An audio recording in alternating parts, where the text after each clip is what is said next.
Welcome to the master tag. आज HMT 63 examination का first paper का सेकेंड पार्ट चर्चा करेंगे। यहाँ पे 11 नंबर क्वेश्चन से शुरू करते हैं। So let's go to the white board.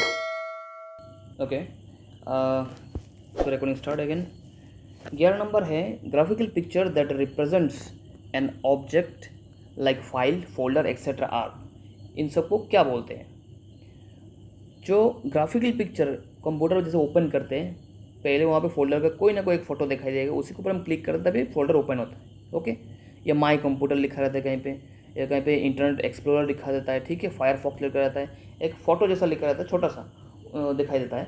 उसके ऊपर जब क्लिक करेंगे तभी जाके वो एप्लीकेशन ओपन होता है, और अगर फोल्डर हो तो फोल्डर ओपन होता है। फोल्डर के अंदर और भी जो भी डेटा रखा हो वो हम एक्सेस कर सकते हैं। तो ये जो ग्राफिकल पिक्चर दे के रखते हैं, जिससे कोई एक एप्लीकेशन को रिप्रेजेंट किया जाता है, एक फोल्डर को रिप्रेजेंट किया जाता है, उसे बोलते हैं आइकॉन।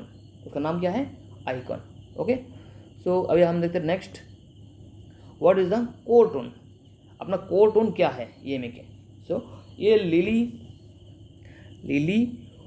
बुडलेराओ ऐसे बोलते हैं, और एक प्रोनाउंसिएशन ऐसा है कि लिली बोलेरो। ठीक है, सो ये जो लिली बोलेरो है, ये कोर टोन, ये लिखा था एक अंग्रेज़, वो है रिचर्ड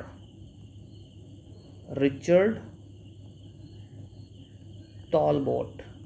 रिचर्ड टॉलबोट ने ये कोर टोन को लिखा था, ये गाना को लिखा था। ठीक है, एक्चुअली ये तब का गाना है जब अंग्रेज़ लोग कोई वार जीतता थे, और जीतने के बाद वो जब मार्चिंग करके अपने बेस लौटते थे, मार्चिंग के टाइम ये गाना गाया जाता था। ठीक है, सो अभी दुख की बात ये है कि इंडिपेंडेंस मिल चुका है, सो कॉल्ड इंडिपेंडेंट है 1947 का, जस्ट पावर ट्रांसफ़र हुआ था और कुछ नहीं। सो अभी तक अंग्रेज़ों का दिया हुआ जितना भी चीज़ है अभी भी ये लोग संभाल के रखा हुआ है। ये शुड भी चेंज, नेवी का तो ऑलरेडी चेंज हो चुका है, फ्लैग वगैरह, पता नहीं कब चेंज होगा। सो व्हाट एवर, हमें क्वेश्चन से मतलब है। ठीक है, सो नेक्स्ट देखते हैं 13 number, parsec. Parsec is the unit of distance. ये डिस्टेंस है। ठीक है, परसेक क्या है? परसेक होता है जो एक बहुत बड़ा यूनिट है डिस्टेंस का। ठीक है, और जो लाइट ईयर, हम जिसे लाइट ईयर को हम जानते हैं कि एक ईयर में जो लाइट ईयर है, लाइट बहुत स्पीड में भागते हैं, है ना। सो एक ईयर में लाइट जितना दूरी तय करते हैं उसे 1 लाइट ईयर बोलते हैं। उसे क्या बोलते हैं? 1 लाइट ईयर। ठीक है, और 3.26 लाइट ईयर, 3.26 लाइट ईयर में 1 पार्सेक होता है। ठीक है, अभी आप अंदाज़ा लगा सकते हैं कि कितना लंबी दूरी है ये, कितना लंबा डिस्टेंस है। और पार्सेक को हम सिंबलाइज जो है ना PA से डिनोट करते हैं। ठीक है, सॉरी PC से, PA तो पास्कल हो जाता है, PC से हम डिनोट करते हैं। ठीक है, small p small c, got it? Okay, so ये एक डिस्टेंस का यूनिट है।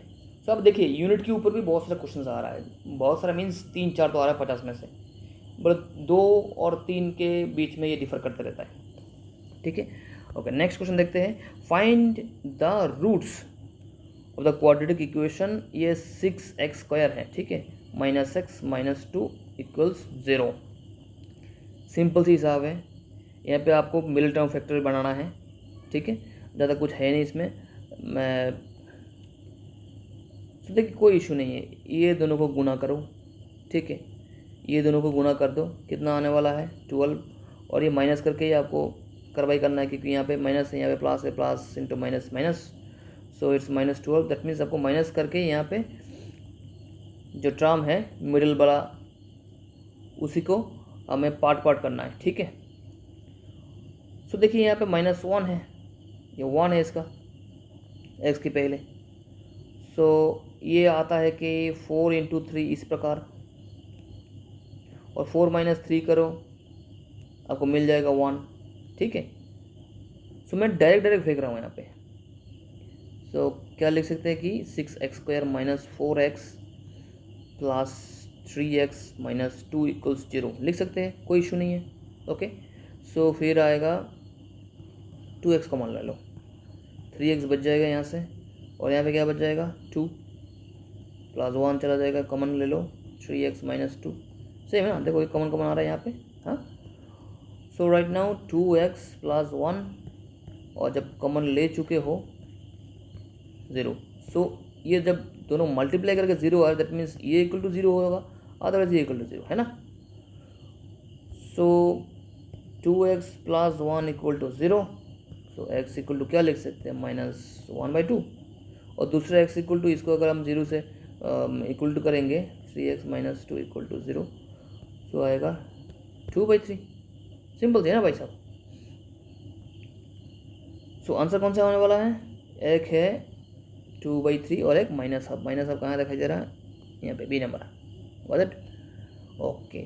सो नेक्स्ट 15 नंबर है, an athlete completes on a round of circle track diameter 200 metre है उसका डायमीटर, और 40 सेकंड में वो एक राउंड कंप्लीट कर लेते हैं, ठीक है। सो ये है एक सर्किल पथ, और एथलीट्स भागना शुरू किया, समझ लो यहाँ से, ओके ये एथलीट है, तो इसका डायमीटर जो है वो है 200 मीटर, 40 सेकंड लगा भाई साहब, कितना लगा 40 second. What will be the distance covered and displacement at the end of 2 minute 20 second. So 40 second में एक चक्कर, 2 मिनट 20 सेकेंड में कितना सेकेंड हो रहा है टोटल काउंट कर लो, इधर 120 हो रहा है और तो 140 हो गया, ठीक है। तो 140 हो गया तो ये 3 गुना आ रहा है, प्लस और 20 सेकेंड बच गया है, ठीक है ना, क्योंकि 3 × 40 120 और 20 सेकेंड एक्स्ट्रा, इतना हो गया। सो दैट मीन्स 3 चक्कर मार चुका है ये बंदा, ठीक है। यहाँ पे 1 चक्कर हो गया, 2 चक्कर हो गया, 3 चक्कर हो गया, 3 चक्कर हो गया। सो 3 चक्कर में अभी कितना उसने डिस्टेंस कवर किया है। सो ये जो सर्कल है, इस सर्कल का जो पेरीमीटर है चारों ओर का, वो निकालना है, 3 से मल्टीप्लाई कर दो, हो गया 3 चक्कर का। और जब 40 सेकंड में फुल चक्कर मार रहा है तो 20 सेकंड में आधा चक्कर ही मारेगा, सो पेरीमीटर का आधा, ठीक है। सो पेरीमीटर जो भी आएगा 2πr × 3.5, इतना टाइम में तो मारा है चक्कर, सो इतना हो गया। और ये हो गया डिस्टेंस, ये क्या है डिस्टेंस। अब डिस्प्लेसमेंट किसे कहते हैं, डिस्प्लेसमेंट किसे कहते हैं, देखो यहाँ से अगर चक्कर शुरू किया था, 1 चक्कर हो गया, 2 चक्कर हो गया, 3 चक्कर हो गया, है ना। अभी फिर आधा चक्कर मारा है यहाँ पे, तो यहाँ तक आगे पहुँचा, यहाँ तक पहुँचा नहीं। सो इनिशियल पॉइंट यह था, अभी एंडिंग पॉइंट यह है, तो डिस्प्लेसमेंट क्या होगा, जो सीधी शॉर्ट डिस्टेंस है वही डिस्प्लेसमेंट है, ठीक है। सो शॉर्ट डिस्टेंस क्या होगा, ये डाया ही होगा, ठीक है ना। तो 200 मीटर ही होगा, 200 मीटर होगा ना भाई साहब, ओके। सो आपको देखो अभी सिंपल सी बात है, पहले डिस्टेंस कवर्ड निकालने के लिए बोला, फिर डिस्प्लेसमेंट। मैथ को एग्ज़ाम की दौरान पूरा सॉल्व करने का ज़रूरत है नहीं। आप देखो आपका रिक्वायरमेंट क्या आ रहा है, सेकेंड डिस्प्लेसमेंट निकालना, दैट मीन्स ये डिस्टेंस, ये डिस्प्लेसमेंट, ये वाला भाग जो है डिस्टेंस को डिनोट कर रहा है, ये वाला डिस्प्लेसमेंट को। अभी डिस्प्लेसमेंट में 200 दिखाई दे रहा है, सो आंसर यही है, ठीक है। आपको पूरा मैथमेटिक्स करने का ज़रूरत ही नहीं पड़ा, ठीक है। फिर भी कर लेते हैं मैथमेटिक्स, है ना, हमें मैथमेटिक्स पूरा करना ज़रूरी है। सो इतना तो पता चल चुका कि 3.5 गुना पेरीमीटर के साथ। अभी ये 2 × 22/7 × r कितना है, ये हो गया 200, हो गया इंटू 3.5 से 7 को डिवाइड करो, 2 ही आता है, इससे डिवाइड करो, इसको मत करो, इसको कर दो, अभी हो गया, गुना कर दो। और एक चीज़ ध्यान देना है, ये डायमीटर है तो हमें r डालना है ना, तो यहाँ पे बाई में 2 आएगा, ठीक है। सो हो चुका है यहाँ पे। अभी इससे इसको भी काटो, 11 मिल गया। अभी 11 के साथ 200 गुना कर लो, कितना आ रहा है 2200, इतना ही आएगा, ठीक है। मीटर हो गया। अभी डिस्प्लेसमेंट मैंने बता ही दिया, डिस्प्लेसमेंट कितना होने वाला है, जो शॉर्ट डिस्टेंस है वो है उसका डाया। सो दूसरा क्या आएगा 200, ओके। सो आंसर क्या हो गया, ए नंबर, ठीक है। ये कभी भूलना नहीं, ठीक है, जैसा अभी गलती होने वाला था। सो यहाँ पे आप जो भी इसका डाया है उसको डिवाइड करना है 2 से, तभी आपको रेडियस मिल पाए, ठीक है, ओके। सो नेक्स्ट क्वेश्चन में चलते हैं। ओके, देखिए 16 नंबर क्या बोलते हैं कि a tangent P Q at a point P of a circle of radius 5 centimetre meet 12 centimetre line through the centre P O. P Q कितना है, कोई इशू नहीं है। पहले तो हम एक सर्किल बना लेते हैं, उसका ये सेंटर है और उसका रेडियस जो है वो है 5 सेंटीमीटर, ठीक है। और पी एक पॉइंट है, वहाँ से हम एक टेंजेंट बनाएंगे, टेंजेंट, ओके, ये टेंजेंट हो गया। सो ये पी पॉइंट है और ये ओ है, सेंटर ओ, ठीक है, ये क्यू, ठीक है। अभी बोला है कि एक लाइन मीट करता है ये टेंजेंट के साथ, ठीक है, वो जिसका जो लंबाई है वो 12 सेंटीमीटर है, ये बोला है, ठीक है। सो देखिए हमें इतना पता है कि जो कोई भी एक सर्कल हो, उस सर्कल का कोई भी टेंजेंट हो जो पेरीमीटर के कोई भी एक पॉइंट से गुजरा गया है, और जिस पॉइंट को उसने टच किया है, जैसे यहाँ पे पी पॉइंट को टच किया, सो पी पॉइंट से लेके ओ पॉइंट तक, ठीक है, वो रेडियस है। सो वो लाइन टेंजेंट हमेशा रेडियस के साथ 90 डिग्री एंगल क्रिएट करता है। दैट मीन्स ये कैसे दिखाई दे रहा है कि ये एक ट्रायंगल है, ठीक है, पर ये राइट एंगल ट्रायंगल है, ठीक है, ये एक राइट एंगुलर ट्रायंगल है। सो दैट मीन्स यहाँ पे पाइथागोरस जो थ्योरम है उसे हम अप्लाई कर सकते हैं, ओके। सो दैट मीन्स हम अब यहाँ पे क्या लिख सकते हैं कि 12 square is equal to 5 square plus ये पी क्यू स्क्वायर लिख दो, ठीक है। सो इन सेम वे हम क्या लिख सकते हैं कि ये जो P Q square equal to 12 square minus 5 square easily लिख सकते हैं। सो 144 इधर 25, so P Q equal to root 119 centimetre, ठीक है।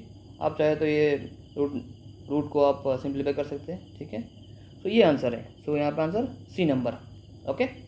अभी नेक्स्ट क्वेश्चन पे जंप करते हैं। A wire of given material have length L. कोई एक तार है जिसका लेंथ है एल, एरिया क्रॉस सेक्शन का, अगर तार को काटो, समझ लीजिए तार है, ठीक है, लंबा तार है, एल है, और क्रॉस सेक्शन का जो एरिया है वो ए है, ठीक है।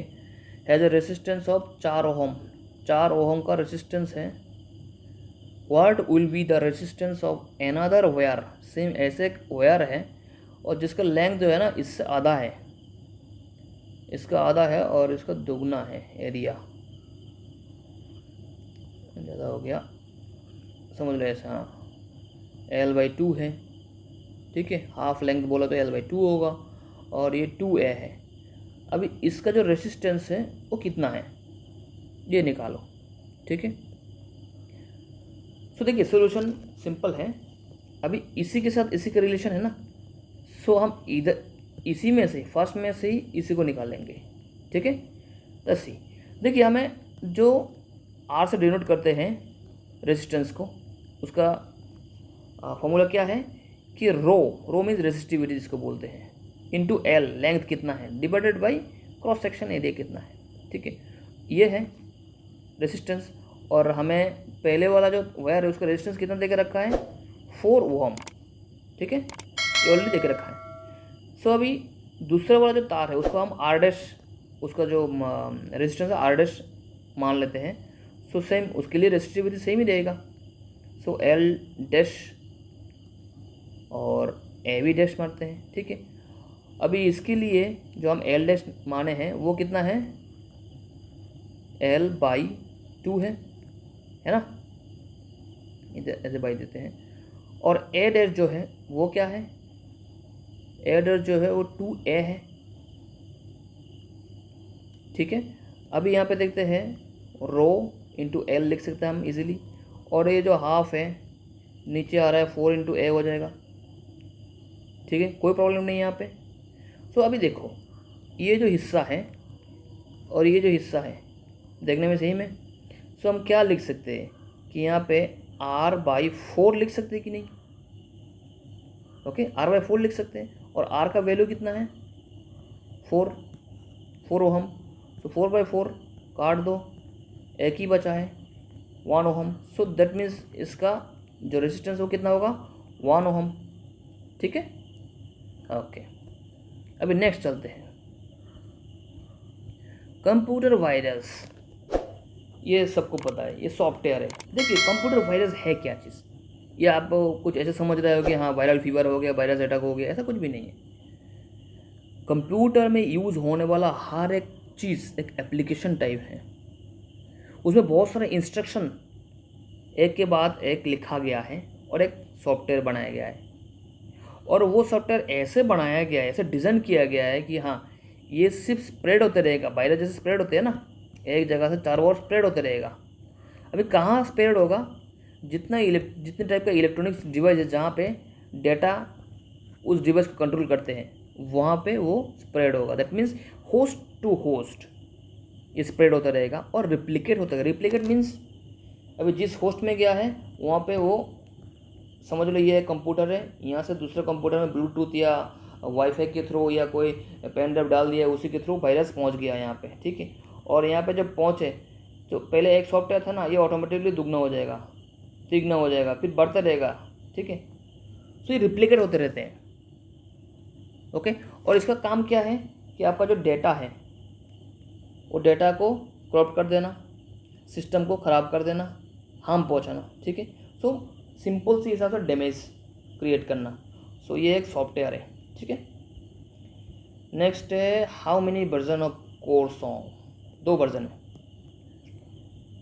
एक है शॉर्ट और दूसरा है लॉन्ग वर्जन। एक वर्जन है क्या, शॉर्ट वर्जन, और दूसरा है लॉन्ग वर्जन। ये यूनिवर्सिटी में आपको मिल जाएगा। शॉर्ट वर्जन कुछ एक पीरियड में इसको गाया जाता है, और ये जो लॉन्ग वर्जन वाला धुन है इसको दूसरे पीरियड में अलग अलग वो प्रोटोकॉल बनाया हुआ है, ठीक है। अभी आता है नेक्स्ट क्वेश्चन साउंड के ऊपर। A sound wave travel at a speed of 339 metre per second is the wavelength there centimetre हो। सो फ्रीक्वेंसी निकालो, ठीक है। तो देखो पहले ये दिमाग में रखो, देखो यहाँ पे पहले हमें जब कोई भी मैथमेटिक्स करते हैं ना, ये तो फिजिक्स के रिलेटेड है, तो उसका जो यूनिट है क्या सेम है या नहीं, सेम ना हो तो सेम बनाओ, सेम ना हो तो सेम बनाओ, ठीक है। साउंड का हमें पता है कि हाँ मीटर पर सेकंड इसी हिसाब से चलते हैं, तो जो वेव लेंथ है ना उसको भी हम क्या करते हैं मीटर में कन्वर्ट कर देते हैं। सो साउंड का जो स्पीड है उसे हम वी से डिनोट करते हैं, 339 मीटर पर सेकंड, और वेव लेंथ को हम क्या बोलते हैं लैम्डा से डिनोट करते हैं। सो 1.5 सेंटीमीटर इक्वल टू हम क्या लिख सकते हैं 0.015 मीटर। कोई इशू नहीं है यहाँ पे, ठीक है। अभी देखिए एक फ्रीक्वेंसी जो है, फ्रीक्वेंसी को हम एफ से डिनोट करते हैं, ये निकालना है। फ्रीक्वेंसी जो स्पीड है, साउंड का स्पीड और वेव लेंथ के बीच में एक रिलेशन है, वो क्या है कि जो स्पीड है जो फ्रीक्वेंसी है वो है स्पीड बाय वेव लेंथ, ठीक है। जो फ्रीक्वेंसी है वो स्पीड बाय वेव लेंथ है। सो सिंपल सी हिसाब है। अभी यहाँ पे आप वही डिवाइड करो 339 बाई 0.015। जैसे आप डिवाइड करोगे तो आपको मिलने वाला है 22600 हर्ज। इस जेड से डिनोट करते हैं, ठीक है। कभी कभी ऐसे भी क्वेश्चन करते हैं कि यहाँ पे ये गलत लिखा है, ये नहीं है, ये है 22600, ठीक है। सो कभी कभी ये क्वेश्चन को लास्ट में ये भी ऐसे ही पूछ सकते हैं, अभी तो जस्ट फ्रीक्वेंसी पूछा है, ये भी पूछ सकते हैं कि हाँ क्या ये ऑडिबल है, ये ऑडिबल नहीं है, क्या ये फ्रीक्वेंसी आपको सुनाई देगा या नहीं देगा। देखिए इंसान का जो हाईएस्ट फ्रीक्वेंसी सुनने का क्षमता है और 20,000 तक है ना, 20,000 हर्ट्ज तक है, और ये उससे भी अधिक है, तो दैट मीन सुनाई देगा नहीं, ठीक है। हाँ चमगादड़ को सुनाई दे सकता है, चमगादड़ सुनते हैं इससे ज़्यादा हर्ट्ज को, ओके। No issue. नेक्स्ट बार चलते हैं, ये प्रोबेबिलिटी के ऊपर है क्वेश्चन। एक बैग है, समझ लो ये एक बैग है, इसी के अंदर 3 रेड बॉल है, रेड से डिनोट करते हैं, ये 3, ये रेड नहीं गिरा है, ठीक है, भगवा है, रेड बॉल है, और 5 ब्लैक बल है, ठीक है, बल 5 हो गए। अब बोला है कि ए बल is drawn at random from the bag, bag से हाथ डाल के कोई भी एक बल को आप निकाल लिए हो। So what is the probability that the ball drawn is red, Lal ball निकलने का प्रोबेबिलिटी क्या है। हिसाब सिंपल सा है, टोटल बॉल कितना है भाई साहब, अंदर कितना है 5 + 3, टोटल कितना हो गया 8, और ये 8 में से आपको 3 निकालना है, ठीक है, 8 में से 3 निकालना है। सो 3 निकलेगा कितने से, 8 से, अगर 1 निकलना हो 3/8, ठीक है, उसका प्रोबेबिलिटी कितना है, का प्रोबेबिलिटी 3/8 इसका प्रोबेबिलिटी, ओके। ये अभी क्वेश्चन घुमा के ऐसे भी दे सकते हैं कि हाँ रेड ना आने का प्रोबेबिलिटी क्या है, उस टाइम क्या करोगे, रेड ना आने का प्रोबेबिलिटी। सो देखिए पूरा जितना भी बॉल है यहाँ पे सबके सब आने का प्रोबेबिलिटी कितना होगा, सो 8 में से 8 ही निकलेगा बैग से, सो 8 से 8 को डिवाइड कर दो तो 1 ही है, सो दैट मीन्स 1 ही है, होल को हम क्या मानेंगे, 1 मानेंगे, ठीक है। सो पूरा जो प्रोबेबिलिटी है उसमें से आपको रेड का आने का प्रोबेबिलिटी को माइनस कर दो, सो आपको मिलने वाला कितना है 5/8, तो रेड ना आने का प्रोबेबिलिटी 5/8 है, ठीक है। क्वेश्चन ऐसे भी हो सकता है, ये भी पूछ ले कि हाँ कोई भी एक ब्लैक बॉल आने का प्रोबेबिलिटी क्या है 5/8। मेरा प्रोबेबिलिटी के ऊपर वीडियो बनाया हुआ है, आप मेरे चैनल को विजिट कर सकते हैं, ठीक है, वहाँ पे देखिए बहुत सारा एक्सप्लेनेशन है, नो इशू, इजीली है, okay. Let's jump on the next. A motor boat whose speed is 18 km/h, still water में, ठीक है, स्टील वाटर में 18 km/h इतना स्पीड में एक मोटर बोट चलता है, वो 1 घंटा ज़्यादा लेता है to go 24 kilometre upstream. That means समझ लो कोई एक बहाव है नदी का, वो ऊपर की तरफ मूव कर रहा है बोर्ड, ठीक है, एक बोर्ड बना लो, वो ऊपर की तरफ मूव कर रहा है। स्टील वाटर में तो उसका 18 km/h का स्पीड है, जब ऊपर की तरफ 24 किलोमीटर जाता है ना, उससे लग जाता है कि 1 घंटा ज़्यादा जितना स्टील वाटर में लगता है, स्टील वाटर में जितना टाइम लगता है 24 किलोमीटर जाने के लिए, और अपस्ट्रीम में जाने के लिए 1 घंटा ज़्यादा ही लग रहा है, ठीक है। और जब रिटर्न आ रहा है, ठीक है, और सेम स्पॉट में वो रिटर्न आ रहा है, समझ लीजिए यहाँ से यहाँ तक गया है, ये जो एरिया है ये 24 किलोमीटर ये स्टार्टिंग पॉइंट है, ठीक है, और सेम रिटर्न भी आया है, ठीक है। Find the speed of the stream, stream जो है उसका स्पीड क्या है, ठीक है, जो बहाव है बहाव का स्पीड क्या है ये निकालना है, ठीक है। ये चित्र को अभी हटाते हैं पहले, ओके। सो देखो जो ये स्ट्रीम है इसका जो स्पीड है स्टीम स्पीड, इसे हम x मानते हैं, x किलोमीटर पर आवर हो गया। और जो speed of the boat upstream, upstream में जो जा रहा है उस टाइम वो कितना होगा, जो बोट का स्पीड है स्टिल वाटर में वो माइनस स्टीम जो है वो कि नीचे की तरफ बह रहा है और ये उसका अगेंस्ट चल रहा है, उसका माइनस करो, ठीक है। सो अपस्ट्रीम बोट स्पीड,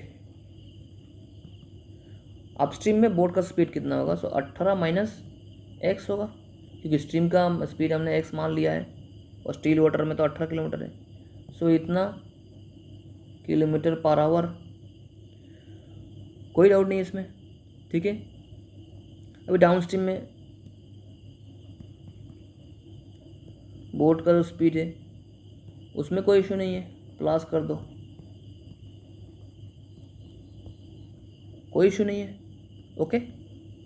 अभी देखो जो वो अपस्ट्रीम में जा रहा था, अपस्ट्रीम जाने की तरफ, अपस्ट्रीम में टाइम कितना लगा था, जितना टाइम डाउन स्ट्रीम में आ रहा है वो डाउन स्ट्रीम में time for downstream journey, time for downstream journey plus 1 hour है, क्योंकि एक्स्ट्रा लग रहा था ना भाई साहब, एक्स्ट्रा लग रहा था, ठीक है। सो अभी हम क्या बोल सकते हैं कि जो डिस्टेंस कवर हुआ है अपस्ट्रीम की तरफ divided by speed of boat upstream की तरफ, सो टाइम जो लगा था 24 किलोमीटर में 18 माइनस एक्स, ये अपस्ट्रीम का टाइम है। क्यों? क्योंकि हमें पता है कि हाँ speed equal to S by T, so time equal to कितना आ जाएगा एस बाई भी, ठीक है ना। अभी तो समझ में आ रहा है, ओके। सो इक्वल टू हम क्या लिख सकते हैं कि यहाँ पे हाँ 24 बाई 18 प्लस एक्स प्लस 1 हो गया। थोड़ा नीचे की तरफ चलते हैं, अभी कैलकुलेशन करो, 24 by 18 minus x minus 24 by 18 plus x equals 1, कोई इशू नहीं है, ठीक है। तो जैसे इसका आप कैलकुलेशन करोगे तो आपको क्या आने वाला है कि हाँ ऐसे 48x equal to 324 minus x square, इतना आने वाला है भाई साहब, ठीक है। अभी देखो क्वाड्रेटिक इक्वेशन हो चुका है ये, और क्वाड्रेटिक इक्वेशन को जब आप सॉल्यूशन निकालोगे तो आपको x इक्वल टू क्या आने वाला है, एक आने वाला है -54, ठीक है, और दूसरा आने वाला है 6। सो जो स्पीड है वो यहाँ पर नेगेटिव हो नहीं सकता भाई साहब, ठीक है, पॉजिटिव वैल्यू को हमें अभी एक्सेप्ट करना है। सो दैट मीन्स जो x है वो कितना है 6 किलोमीटर पर आवर, ठीक है। हमें क्या निकालना था, स्ट्रीम का स्पीड निकालना था, नदी का बहाव का, तो कितना निकल चुके हैं 6 किलोमीटर पर आवर, ठीक है। सो आई होप गाइस आपको ये समझ में आ गया होगा।